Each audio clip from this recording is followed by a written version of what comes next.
kong hurado at minamahal kong manonood. Sa mga oras na ito, pinakamalaking problema ang kinakaharap ng mga Pilipino.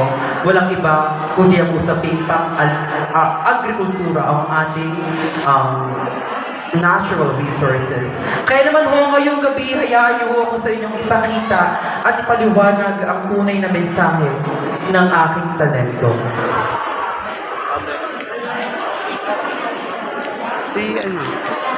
Para mas lubos na maunawaan ng ating mga hurado, ang larawan kong sinulat ho ngayong gabi, hindi ko man ho perfectong naiguhit, pero ayawan ko kung ibigay ang tunay na mensahe.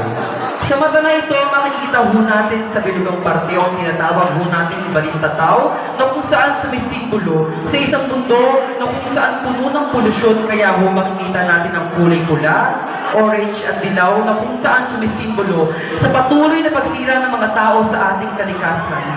At ang pinaka-mensahe ng aking talento ay ang luha sa mata na ito na kung saan sumisimbolo sa sakit at bighati na nararanasan at pinagdadaanan ng ating inang kalikasan dahil tayong mga tao ang sumisira ng ating kalikasan.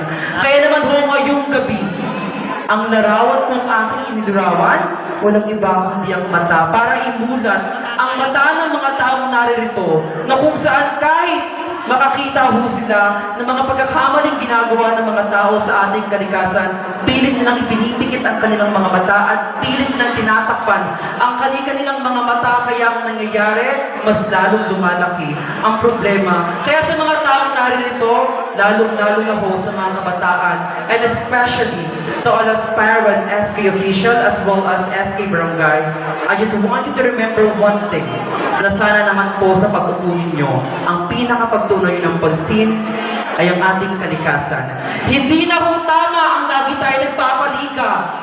Let's focus on the long-term project na kung saan tayong mga tao, lalong-lalo na sa Barangay 178, ay makakuha ng tinatawag po nating kagandahan ng ating kalikasan.